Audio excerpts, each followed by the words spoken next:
Hello everybody, स्वागत है आप सभी लोगों का जुडिशरी बाय पीडब्ल्यू पे। मैं हूं आपकी लॉ मिंटर इसरा और आज आपके लिए एक बहुत ही इंपॉर्टेंट वीडियो लेके आई हूं। दोस्तों, मणिपुर इशू, मणिपुर क्राइसिस जो है वो थमने का नाम नहीं ले रहा है। करीबन 1.5 साल होने को है, 1 साल के ऊपर हो चुका है जब से इसकी शुरुआत हुई थी और उसके बाद से चीज़ें बद से बदतर ही होती जा रही हैं। बीच में थोड़ा सा सुधार आया था स्थिति में, एटलीस्ट मीडिया में तो ऐसा था, बट उसके बाद से भी कोई सुधार देखने को नहीं मिल रहा है। और अब हालात ऐसे हैं कि जो अफ्स्पा एक्ट जो होता है, जो armed forces special powers act होता है, जो वापस से ले लिया गया था सेंटर के द्वारा, इसको रीइम्पोज किया है। यानी कि स्थिति वहाँ पे बहुत ज़्यादा दोस्तों ख़राब है, इतनी ख़राब है कि हम सोच नहीं सकते। इंटरनेट तो बंद ही है। तो इसके बारे में हम बहुत ही ब्रीफली देखेंगे। स्पेसिफिकली आज के सेशन में हमारा मेन फोकस होने वाला है अफ्स्पा पे। ये कानून किसके बारे में बात करता है, आर्मी को किस हद तक की पावर देता है, तो इसके बारे में ब्रीफली हम डिस्कशन करेंगे और ये देखेंगे कि ये जो विवाद है ना, ये इसकी शुरुआत कहाँ से हुई थी। तो let us just start of with the session. सबसे पहले दोस्तों, आप देख सकते हैं हर जगह न्यूज़ पे, हर जगह आपको एक्चुअली देखने को मिलेगा कि सेंटर ने रीइम्पोज किया है अफ्स्पा 6 पुलिस स्टेशन लिमिट में इन मणिपुर। ये एक्ट जो है दोस्तों विड्रॉ कर लिया गया था 2022 में।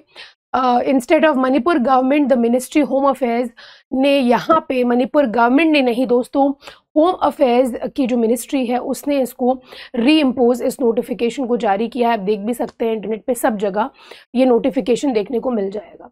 मूविंग फॉरवर्ड, अब हुआ क्या है तो करीबन मणिपुर में 250, करीबन 240 लोगों को इस एथनिक वायलेंस में इन लोगों ने अपनी जान गंवा दी है।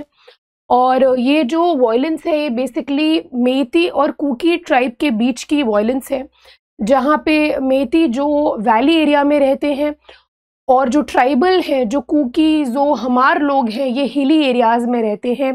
शुरुआत इसकी हुई थी मई 2023 में। In the recent spell of violence, 7 नवंबर से शुरू हुआ है ये वायलेंस।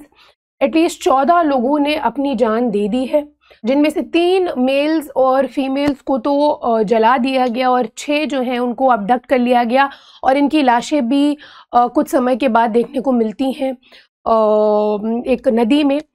तो जून में ये जो वायलेंस है ये नए एरियाज़ को भी स्प्रेड हुआ, जैसे Jiribam, I hope I am pronouncing it right, which had largely remain unaffected. तो कुछ एरियाज़ ऐसे थे जो लास्ट ईयर तक की अनअफेक्टेड थे, जहाँ पे कोई भी वायलेंस देखने को नहीं मिला था। ऐसे एरियाज़ में भी हमने वायलेंस देखा इस बार। मूविंग फॉरवर्ड, अब यहाँ पे हम लोग बात करने वाले हैं ये एक्चुअल इशू है क्या। तो देखिए, दो कम्युनिटीज़ के बीच का इशू है, मेतीज़ और कुकीज़। मेतीज़ जो हिंदू शेड्यूल कास्ट हैं, ये है तो मेजॉरिटी में, लेकिन सिर्फ और सिर्फ 10 से 15% लैंड में रहते हैं ये मणिपुर के। सिर्फ मणिपुर का 10 से 15% लैंड ही ये ऑक्यूपाई करते हैं। बात करी जाए अगर कुकीज़ की, तो कुकीज़ और नागाज़ वगैरह इन सब कम्युनिटीज़ को अगर आप मिलाओगे तो ये करीबन 40-45% हैं ये इन मणिपुर। बट ये करीबन 90% एरिया में मणिपुर के रहते हैं। अब ये ट्राइबल कम्युनिटी है कुकीज़। तो मेतीज़ का कहना ये है कि हम, जो कि मेजॉरिटी पॉपुलेशन है, हमें ये बेनिफिट्स नहीं मिलते हैं, हम लैंड नहीं खरीद सकते। अगर हमें हिली एरियाज़ में जाके, आउटस्कर्ट्स में जाके लैंड खरीदना है तो हमें लैंड रीऑर्गेनाइजेशन एक्ट के तहत हम ये लैंड नहीं खरीद सकते, क्योंकि इनका कब्जा है, कुकीज़ का कब्जा है। और बहुत सारी चीज़ें हैं यहाँ पे, आप देखेंगे बहुत सारे अटैक्स हो रहे हैं आउटसाइड, मतलब मणिपुर के बाहर से, इनफैक्ट इंडिया के बाहर से भी अटैक्स देखने को मिल रहे हैं। थोड़ा सा म्यांमार का इशू भी देखने को मिलता है, बांग्लादेश का भी पॉलिटिकल सिनारियो चेंज हुआ आफ्टर शेख हसीना, तो वहाँ का भी कुछ इम्पैक्ट हमें देखने को मिल रहा है। बट बात करी जाए अगर कुकीज़ की, तो क्योंकि ये हिली एरियाज़ जितने भी मणिपुर में हैं, उनको ये मतलब कुकी एरिया आप कहोगे, ये सारे एरिया बेसिकली, ये जो येलो में आप देख रहे हो ना, यहाँ पे आपको मेतीस देखने को मिलते हैं। बाकी पिंक में जो आप देख रहे हो ना, पिंक हो गया आपका, ब्लू हो गया, ये पूरा एरिया जो है कुकीज़ एंड अदर ट्राइब्स जो है वो कैप्चर करे हुए होते हैं। तो ये इशू की स्टार्टिंग हुई थी और ये मामला एक्चुअली मणिपुर हाई कोर्ट तक की गया। तो जब मणिपुर हाई कोर्ट ये मामला गया तो मणिपुर हाई कोर्ट ने ये कहा कि मेतीस को ट्राइबल मतलब शेड्यूल ट्राइब्स में हम उनको एंटरटेन कर सकते हैं, मतलब उनको हम एनलिस्ट कर सकते हैं, इसको हम कंसिडर करेंगे। जिसके बाद से ये वायलेंस कुछ ज़्यादा ही स्प्रेड हो गया। तो इन Manipur मेतीज or any non-tribal person cannot buy land in the hill districts where tribals, Kukis, Nagas live. But Kukis and Nagas are free to buy land Imphal Valley में जहाँ पे मेतीज रहते हैं, कहीं पे भी वो परचेज कर सकते हैं land. The current conflict between Metis and tribals is the extension of hill versus plain conflict seen elsewhere in the northeast. Kukis or Nagas who live in hills complain that most of the benefits in the shape of development go to Methi. अब cookies का कहना अपना है, उनका कहना ये है कि मेतीज़ क्योंकि सबसे ज़्यादा डेंसली पॉपुलेटेड एरियाज़ में रहते हैं, शहर में रहते हैं, तो उनको वो बेनिफिट्स मिलते हैं जो कुकीज़ को नहीं मिल सकते हैं। तो this is the issue which cookies raise. benefit in the shape of development go to Methi inhabited areas, which is mainly Imphal Valley. They also complain that 40 of the state assemblies 60 seats are reserved for Metis, while they are only of half of the population. तो ये जो सारे grievances हैं, इनको एक तरह से एक नया जन्म मिला जब हाई कोर्ट ने एक पिटिशन पे जो मेतीज ने फाइल किया था, स्टेट गवर्नमेंट से ये कहा कि आप सेंटर को ये प्रपोजल दे सकते हैं कि मेतीज को हम शेड्यूल्ड ट्राइब्स के अंदर कंसिडर कर सकते हैं, करना चाहिए। Kukis and Nagas are against granting scheduled tribe status to Meiteis, क्योंकि ये फियर करते हैं कि मेतीज वैसे भी, क्योंकि वो इतने डेवलप्ड एरिया में रहते हैं, वैसे भी उनको सारे बेनिफिट्स मिले हुए हैं। तो एक फियर है कुकीज़ के अंदर जो हिल्स में रहते हैं, जो ट्राइबल कम्युनिटी है। Kukis are tribals, Meiteis are non tribals. So all these issues are basically there, और जिसके वजह से ये इशू हमें देखने को मिला है। अब करेंटली क्या सिचुएशन है, जो अभी नवंबर में जो अनरेस्ट शुरू हुआ, it began the following discovery of 6 decomposed bodies reportedly linked to a shoot out in Jiribam where 10 Kuki militants were killed. 10 Kuki militants की मौत हो गई। Civil society groups led by coordinating committee on Manipur integrity issued a strong ultimatum. State को और centre को, दोनों को उन्होंने अल्टीमेटम दिया है। कहा है ऑल द MLAs, सभी leaders, they should must sit together to take decisive action to resolve the present crisis at the earliest। आप प्लीज कोई एक्शन लीजिए, वरना, और एक्चुअली मणिपुर में यही हो रहा है, क्योंकि मतलब the people of Manipur they have a fear कि nobody is going to take a action. कोई भी एक्शन नहीं लेगा, चाहे वो स्टेट गवर्नमेंट हो, चाहे वो सेंट्रल गवर्नमेंट हो। तो उन्होंने एक तरह से पावर, एक कानून अपने हाथ में ले लिया।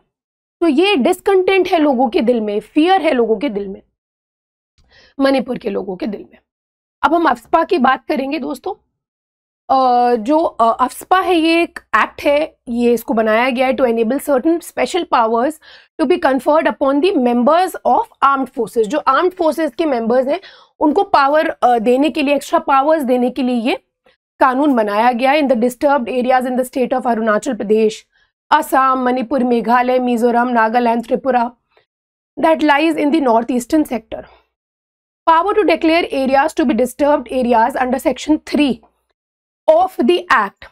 गवर्नर ऑफ द स्टेट, उस पर्टिकुलर स्टेट का जो गवर्नर है या जो एडमिनिस्ट्रेटर है उस यूनियन टेरिटरी का, या central government, as the case may be, by notification in the official gazette, ये डिक्लेयर कर सकते हैं कि whole or such part or such state or UT is to be declared as a disturbed area.